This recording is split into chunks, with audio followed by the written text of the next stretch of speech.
Hi everyone, it's Eileen Burns from Stress Coach Training and the Spiritual Marketing Club.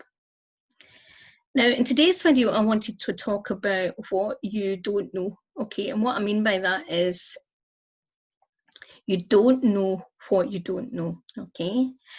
And one of the things that I've learned along the path as a healer, a coach, therapist, and more importantly, as a consumer of a lot of these disciplines is that how much in many ways we don't know, and how many things that we maybe are taught that we think we know but we maybe don't fully understand, or the things that we're not taught in this type of work.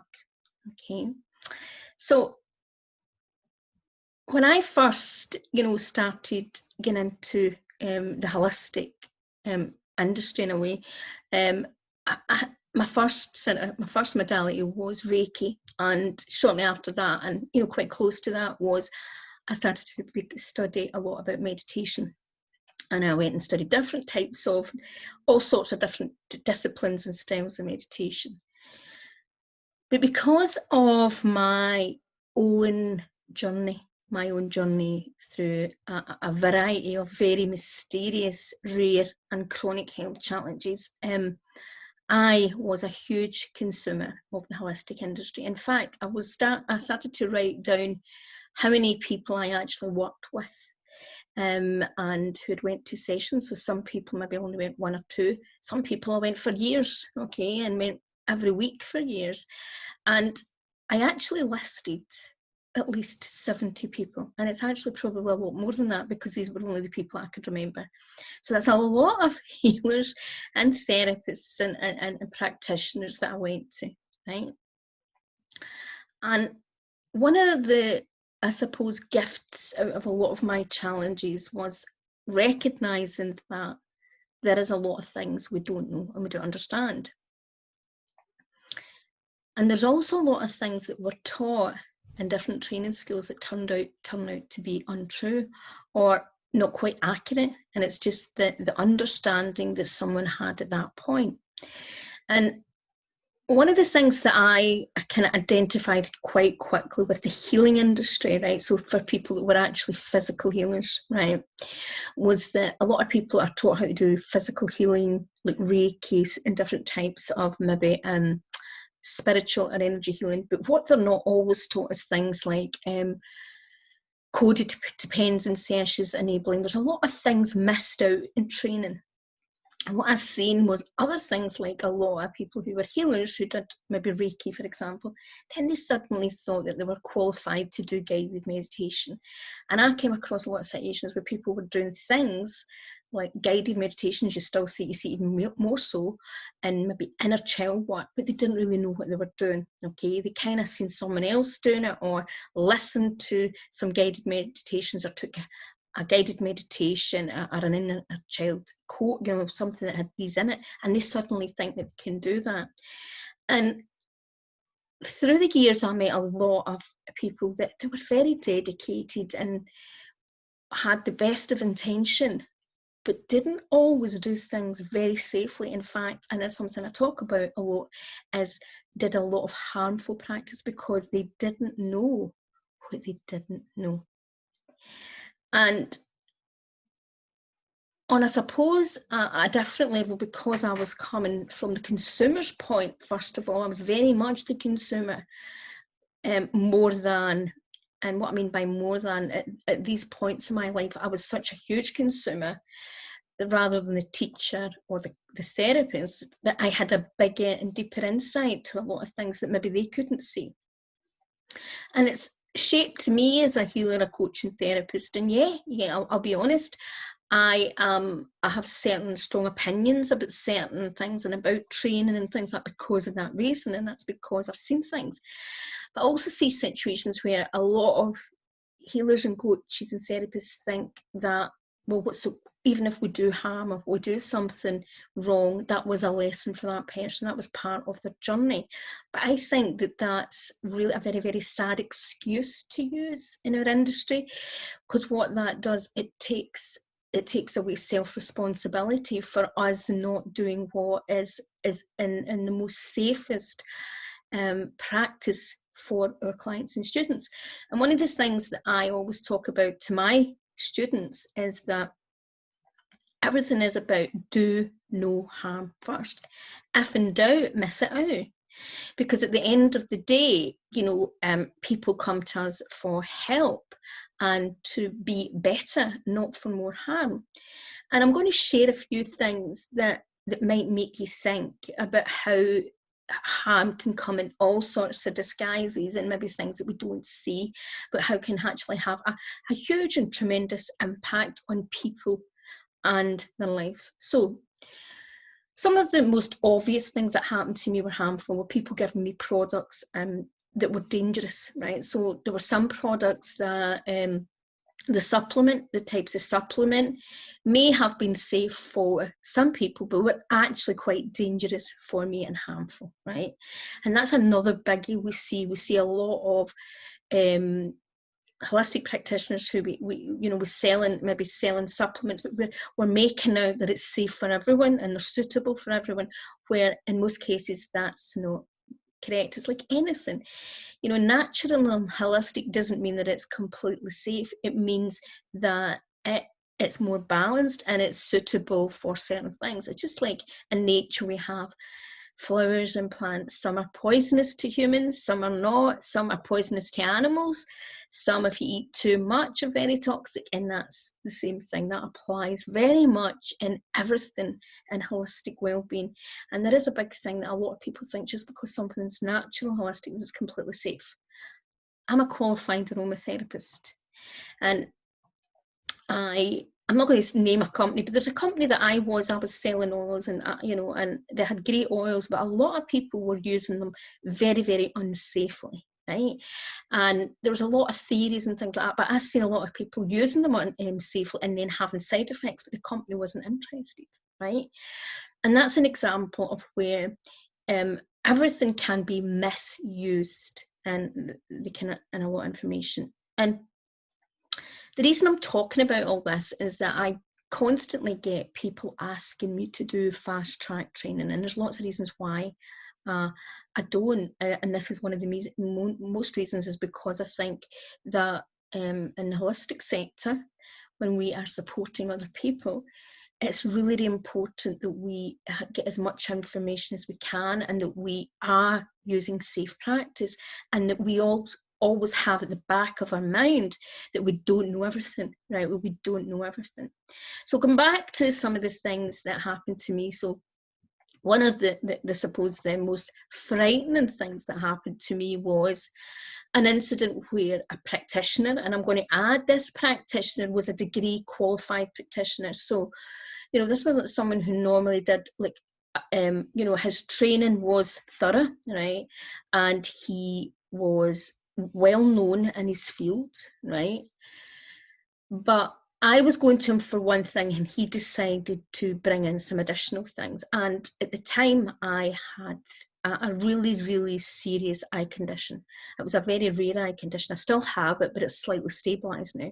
But I had a rare eye condition, and they were basically concerned that if my eye pressure, my blood pressure was so low that if it dropped any more, I could lose my eye, right? And basically I have a hole in the back of my eye, right? So it's quite a strange thing. But anyway, so what happened was I explained this to the practitioner, that I had just been recently diagnosed with this. I'd actually lived with this for a while, and nobody had believed me until they were horrified and they seen that there was something wrong. I couldn't really see out the eye. So I explained to him the issue, and I remember then the next time I came, he said he had a product for me, and I was a bit wary putting something. He said he had it for my eye, and he had done his research, and I had to trust him that he was a practitioner, and he had done his homework, and he can guarantee that he'd phoned America and this was completely safe and it would help my eye. Now, I was someone in my 20s, very vulnerable in many ways, because you can imagine a woman being told she's going to, anyone being told they could lose their eye, a young woman being told she could lose her eye. And he kind of gives me what appears to be a possible solution. for my condition, right? So mainstream medicine saying to me, we can't do anything for you, we've never seen this, it's really rare, and we're really concerned. And then he dangles this carrot to say I have a solution. But something in my gut did say to me, oh, could this do more harm? But he convinced me it didn't. Now, I started to put the drops in my eye.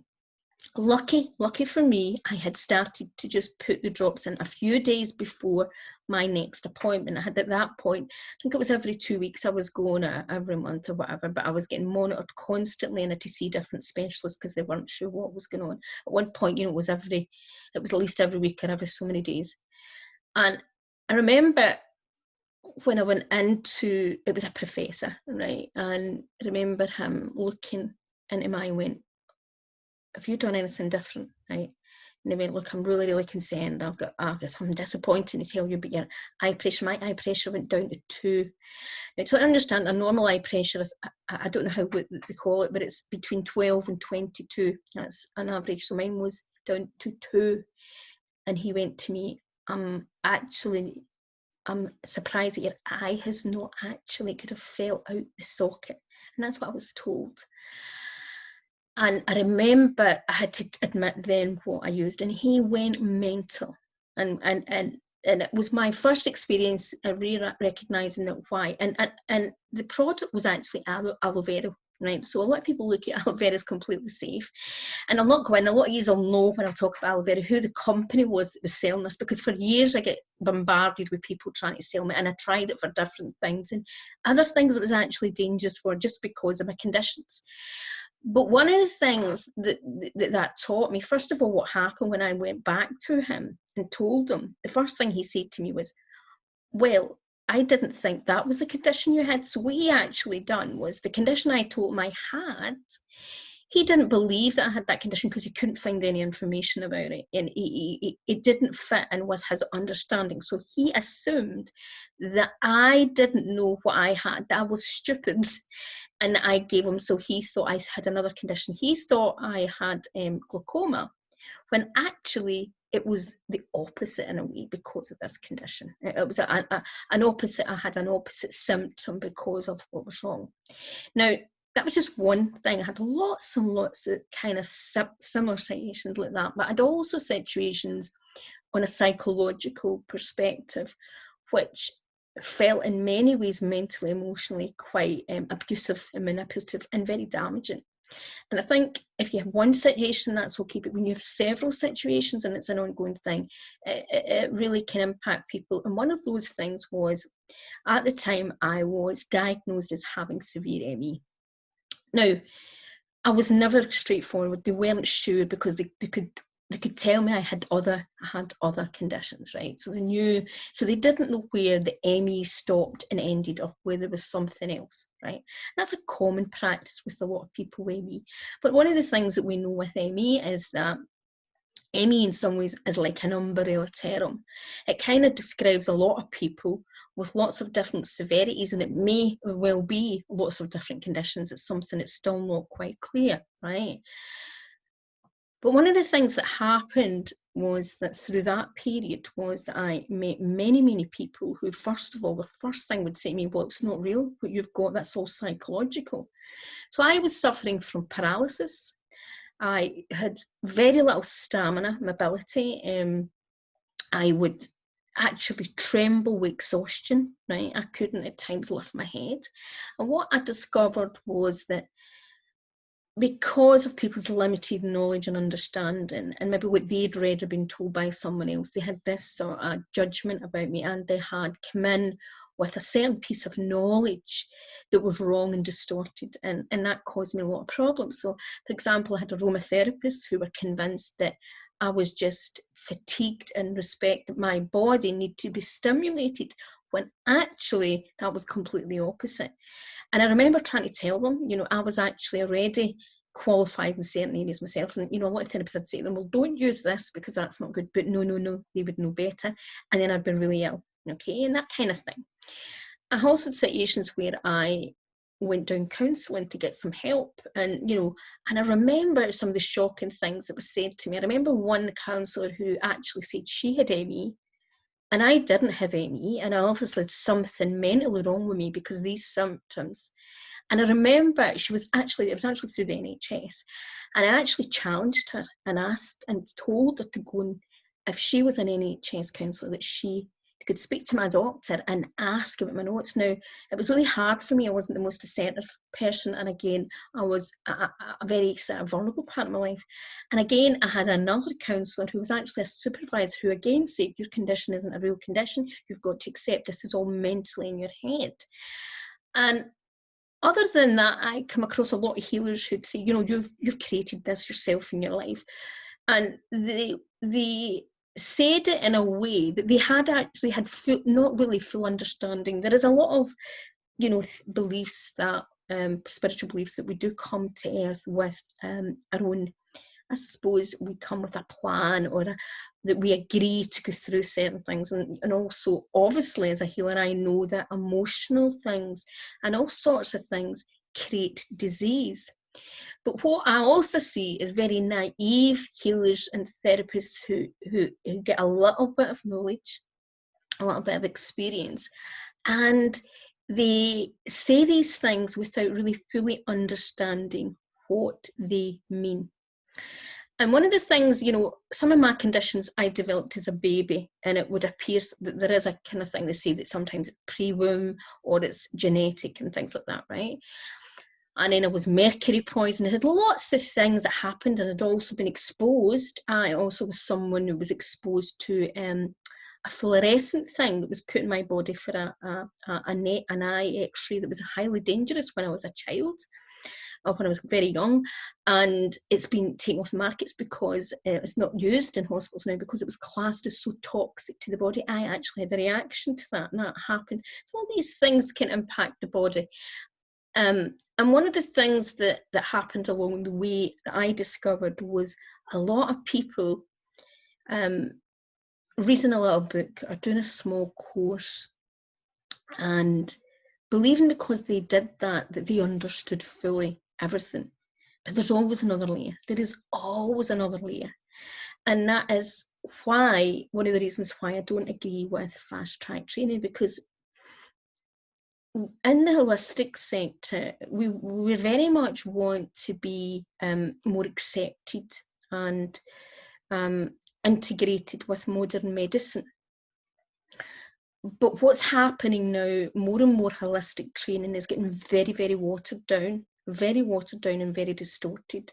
We're seeing a society that is wanting everything fast track, that in many ways are conditioned to believe that it's more important to have a title and a certificate to say that you are this, without actually really wanting to do the work, without really wanting to pick the right course that is right for your clients, is the most safest for your clients. And to me, that's why I will never do, you know, certain types of fast track training in a lot of my work. There's a lot of things that I do, and I even think that my relaxation training is because I include so much in it, in many ways I wish it could be longer, but it's sometimes the feasibility. But one of the things that I do know in my heart is that sadly there is a lot of things in the holistic and healing industry that we can actually create bad practice, not meaningly, and it's a naivety, because we cannot see things from the wider perspective. And I'm so glad I went down not just the healing route, that I went down the meditation route, I went down psychotherapy, counselling. I had wider perspective of training and also being the consumer of a lot of these disciplines, to recognise that each discipline has an element of it is that you don't know what you don't know, or what you don't understand, or what you cannot see. And there is always more, and there's always in some ways less, because as I've got older, I've learned that a lot of things were just distorted, and you want to start unlearning from that. But there's also an element of that we have a certain amount of beliefs about something. And I'll give you an example. one of the things that I sometimes see is even to do with mental health and positive mental attitude is that some people approach, for example, people like my kind of conditions or different conditions with an aspect of just positive mindset. And one of the things that happened to me in my 20s was, anyone who knows me knows I'm a very driven person and very kind of, I'm quite a determined person, right? But that nearly killed me. It wasn't the fact that I was negative and self-defeating with my illness. The reason actually I got even iller and actually became bed and housebound was because I tried to make positive thinking go against what my body was trying to tell me.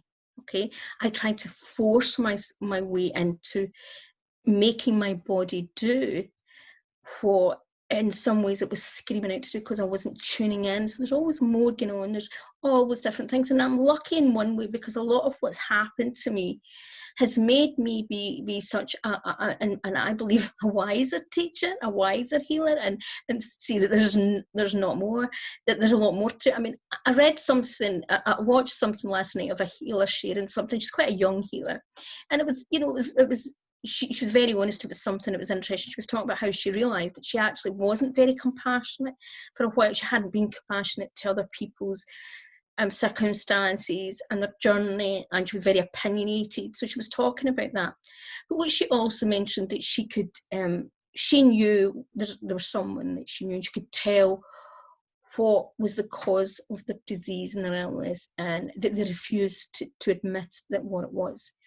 But where I can see the problem with that, we all can have our opinion. That's just her opinion. She said she could psychically see it. I have went down a long route, and as I said, I listed it the other night and started to list all the people that I had been either a healer or had healing or therapy or some sort of practitioner. It was at least 70, and I believe that there'll be even more that I've forgot about. So 70 people, that's, well, nearly just under 70 I could list. That is a lot of people I've been to.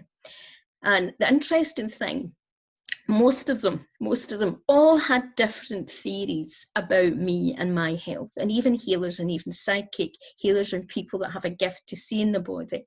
Most of them have had all different opinions. Yes, some of them have been, there's a lot of them that's talked about mercury in my system. I was mercury poisoned by a dentist accident, and a lot of them could see that, but they would never know. It's a bizarre thing that they would, they're not something that's a common thing that happens, and they've picked it up.